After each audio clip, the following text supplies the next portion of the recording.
चलिए, good morning सभी को। आज हम लोग स्टार्ट करेंगे पॉलिटी, जिसे हिंदी में राज व्यवस्था कहते हैं। तो आज हम लोग का पहला टॉपिक होगा संविधान सभा। तो हम लोग संविधान सभा से स्टार्ट करते हुए अपने संविधान के किस तरह निर्माण हुआ, वहाँ से पढ़ते हुए संविधान के भाग, संविधान की अनुसूचियाँ और संविधान के सारे अनुच्छेद का विधिवत अध्ययन करेंगे। तो हमारा पहला टॉपिक है कि संविधान सभा। हमारा जो पहला टॉपिक है आज का, संविधान सभा। तो आज हम लोग जानेंगे कि भारत में संविधान बनाने के क्रम में कैसी कैसी कठिनाई आई, उसके बावजूद हमारा देश एक बहुत बढ़िया संविधान बनाने में सफल रहा। तो आज उसी कठिनाइयों पर थोड़ा सा प्रकाश डालते हैं और देखते हैं। तो इस क्रम में देखा जाए तो सबसे पहले 1885 ईस्वी में बाल गंगाधर तिलक ने, किसने? बाल गंगाधर तिलक ने सबसे पहले संविधान सभा की मांग की थी। तो सबसे पहले अगर किसी ने संविधान सभा की मांग की थी तो वो थे बाल गंगाधर तिलक, जिन्होंने 1895 ईस्वी में संविधान सभा की मांग की। फिर उसके बाद धीरे धीरे भारतीयों के अंदर संविधान बनाने के क्रेज जगा और उसके बाद से 1922 में फाइनली गांधी जी ने 1922 में गांधी जी ने संविधान की मांग की कि भारतीयों द्वारा जो संविधान की मांग की, उसमें एक प्रावधान रखा कि भारतीय द्वारा ही, किसके द्वारा? भारतीय के द्वारा ही संविधान का निर्माण होना चाहिए। जब 1895 में बाल गंगाधर तिलक ने संविधान सभा की मांग रखी तो इसमें कोई इफेक्ट नहीं था कि भारतीय द्वारा ही हो। उन्होंने बस ऐसी मांग रखी कि हमारे लिए संविधान सभा की व्यवस्था कीजिए और उसमें संविधान बनाया जाए। लेकिन जब गांधी जी ने 1922 में संविधान सभा की मांग की तो उस समय उन्होंने कहा कि जो संविधान का निर्माण होगा वो किसके द्वारा किया जाएगा? भारतीयों के द्वारा। किसके द्वारा किया जाएगा? भारतीयों के द्वारा।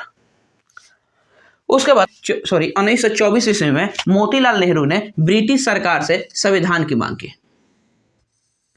1924 में मोतीलाल नेहरू ने ब्रिटिश सरकार से संविधान की मांग की। तब ब्रिटिश सरकार ने उनको चुनौती दे दिया। उस समय भारत के सचिव थे लॉर्ड बिरकनहेड, और उन्होंने एक चुनौती दे डाली कि तुम संविधान का निर्माण करके दिखाओ। और मोतीलाल नेहरू ने इस चुनौती को 1927 में एक्सेप्ट किया और 1927 से 1928 के बीच में उन्होंने एक संविधान की प्रारूप पेश कर दिया, जिसे हम नेहरू रिपोर्ट के नाम से जानते हैं। तो 1927 में नेहरू रिपोर्ट का निर्माण कार्य शुरू हुआ और 1928 में नेहरू समिति के सिफारिश, जिस समिति में ये काम चल रहा था उसका नाम था नेहरू समिति। तो नेहरू समिति द्वारा संविधान का एक प्रारूप पेश किया गया। प्रारूप बोले तो ढांचा, संविधान का एक ढांचा पेश किया गया जिसे हम नेहरू रिपोर्ट के नाम से जानते हैं। इस प्रारूप को हम नेहरू रिपोर्ट के नाम से जानते हैं।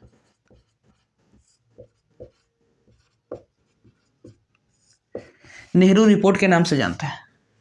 उसके बाद 1935 में पहली बार कांग्रेस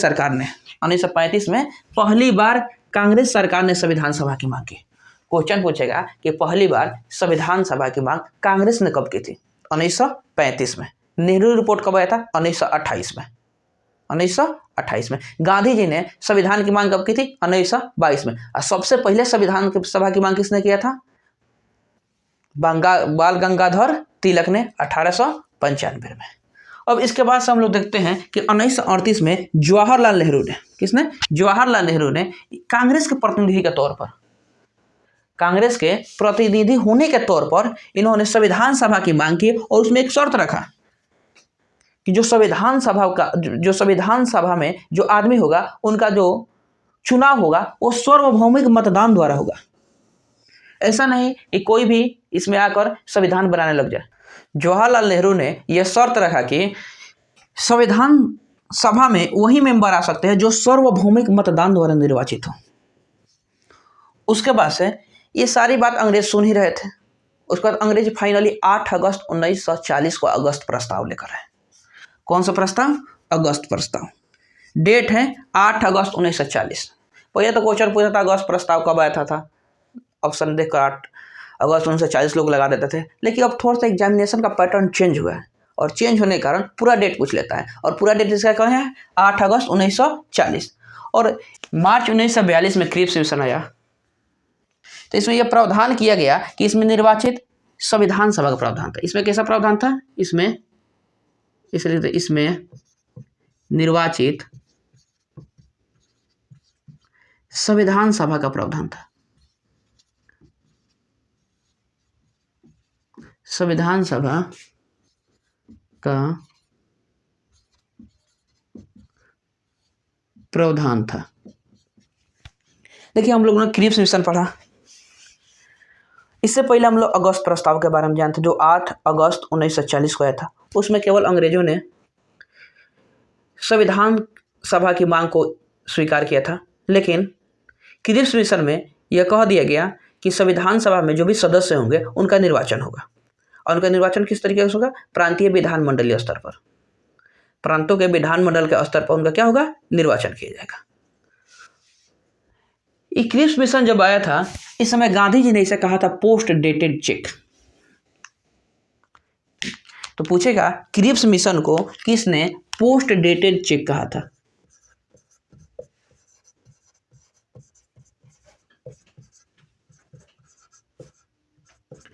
पोस्ट डेटेड चेक किसने कहा था? तो गांधी जी ने।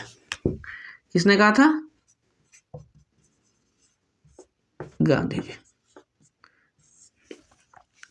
क्रिप्स मिशन को post dated cheque Gandhi ji ने कहा था।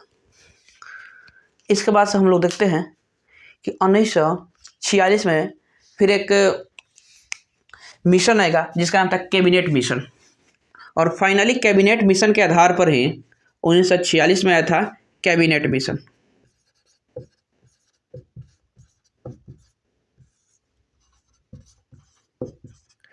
और फाइनली कैबिनेट मिशन के सिफारिश पर ही भारत में संविधान के लिए जो संविधान सभा का निर्वाचन आरंभ किया गया। और जो कैबिनेट मिशन आया था, इसके 3 अध्यक्ष थे। तीनों अध्यक्ष का नाम जानना जरूरी है। तो कैबिनेट मिशन के कितने अध्यक्ष हैं? 3 अध्यक्ष हैं। पहला, इधर अध्यक्ष लिख देते हैं,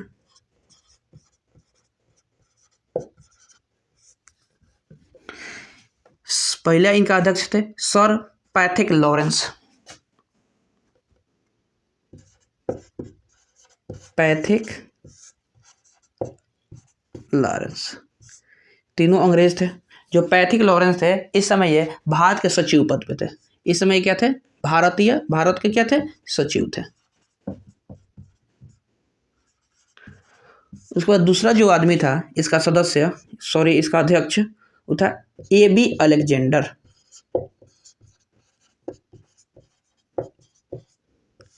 दूसरा कौन थे? AB Alexander. और जो AB अलेक्जेंडर थे, वो नौसेना मंत्री थे। अगर नौसेना मंत्री कहाँ थे? ब्रिटेन के संसद में। कहाँ थे? ब्रिटेन के संसद में। AB अलेक्जेंडर कौन थे? नौसेना मंत्री।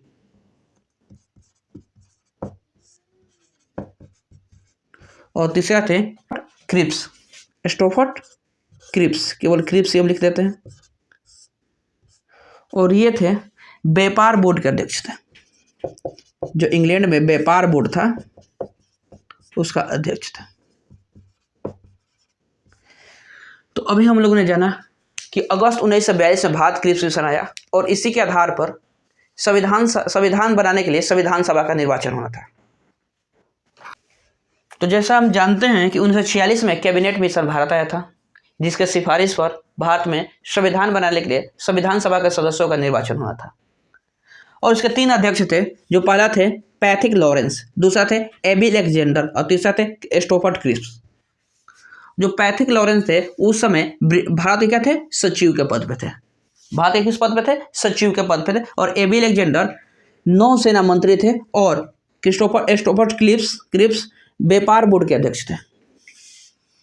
इसके आगे जानते हैं हम लोग फिर कैबिनेट मिशन के सलाह पे ही, कौन से मिशन? कैबिनेट मिशन के सलाह पे ही जुलाई अगस्त 1946 में क्या हुआ? संविधान बनाने के लिए चुनाव हुआ। संविधान सभा का क्या हुआ? चुनाव हुआ।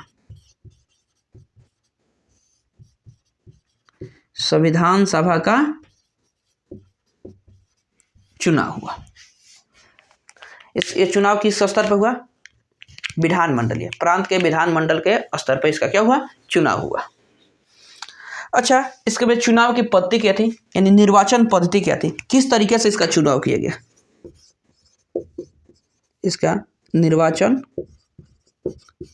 पद्धति, तो इसका निर्वाचन पद्धति था अनुपातिक प्रतिनिधित्व पद्धति, जिसको हम लोग एकल संक्रमणीय मत बोलते हैं। एकल संक्रमणीय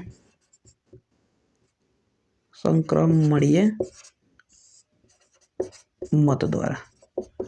तो संविधान सभा के सदस्यों के चुनाव किस किस पद्धति के द्वारा की गई, एकल संक्रमणीय मत द्वारा। एकल संक्रमणीय मत के द्वारा संविधान सभा की सदस्यों को क्या की गई, निर्वाचन की गई। अब देखिए इसमें कुल सदस्यों का चुनाव हुआ 389। इसमें कुल कितने सदस्य निर्वाचित हुए, इसको पहले रफ कर देते हैं फिर आगे देखते हैं।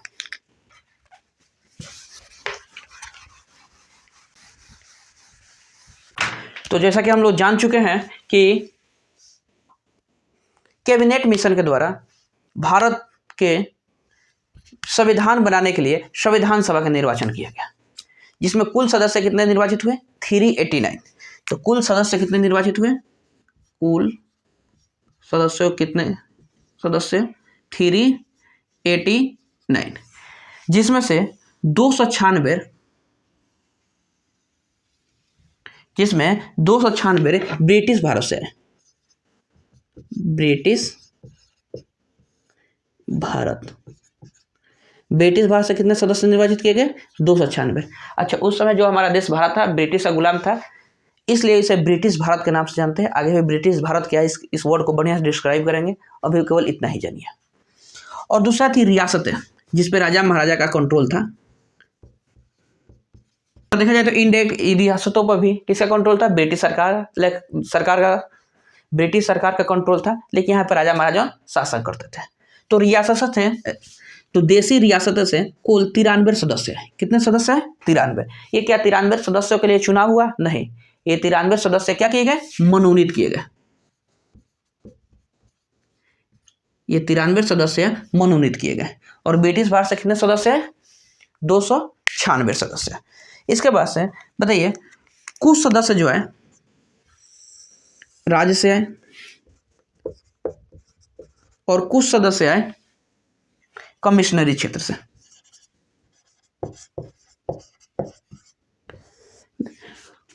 जिसमें से 292 सदस्य 292 सदस्य कहां से निर्वाचित हुए, राज्य से, और 4 कहां से निर्वाचित हुए, कमिश्नरी क्षेत्र से।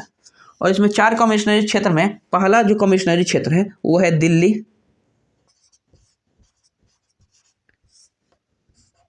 और दूसरा कमिश्नरी क्षेत्र अजमेर, तथा तीसरा कमिश्नरी क्षेत्र कुर्ग, जिसे अभी हम कर्नाटक के नाम से जानते हैं। कुर्ग क्वेश्चन में लिख देते हैं कर्नाटक। और चौथा जो कमिश्नरी क्षेत्र था बलूचिस्तान, जो भी पाकिस्तान के अंतर्गत हो गया है। तो ध्यान दीजिए 4 कमिश्नरी क्षेत्र थे। अभी जिस तरह यूटी है उस तरह पुराने समय में जब अंग्रेज हमारे देश में थे उस समय उसको कमिश्नरी बोला जाता था। तो देखिए संविधान सभा में कुल 389 सदस्यों का निर्वाचन किया गया, इसमें सम्मिलित किया गया, जिसमें 296 सदस्य क्या हुए, निर्वाचित, और 93 सदस्य क्या हुए, मनोनीत। और 93 सदस्यों का मनोनीत कौन किया, देशी रियासतों के राजा। और समझते हैं 296 सदस्यों का निर्वाचन हुआ, उसमें से 292 सदस्य कहां से निर्वाचित किए गए, राज्य से, तथा 4 सदस्य कहां से निर्वाचित किए, कमिश्नरी क्षेत्र से। उस समय 4 कमिश्नरी क्षेत्र था। कौन कौन, पहला था दिल्ली, दूसरा अजमेर, तीसरा कुर्ग यानी कर्नाटक, और चौथा कौन था, बलूचिस्तान। और देखिए इसमें जब निर्वाचन हुआ था, जब संविधान सभा के लिए चुनाव हुआ था, तो इसमें ऐसा नहीं कि कहीं भी चुनाव करा लिया गया था। प्रत्येक 10 लाख जनसंख्या पर एक सीट रखी गई थी। प्रत्येक 10 लाख जनसंख्या पर एक प्रतिनिधि रखा गया था। तो चुनाव में क्या हुआ था, प्रति 10 लाख जनसंख्या पर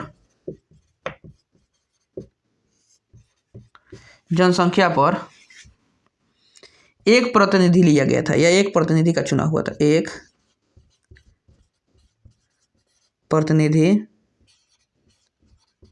लिया गया था। ध्यान दीजिए, प्रति 10 लाख जनसंख्या पर एक प्रतिनिधि का चुनाव हुआ था। उसके बाद से हम आज के लिए बस इतना ही रन देते हैं। इसके बाद से हम कल जानेंगे कि संविधान सभा का निर्माण कैसे होता है। आप लोग कमेंट करके बताइएगा कि संविधान सभा में कांग्रेस ने कितने सीट जीती थी। धन्यवाद।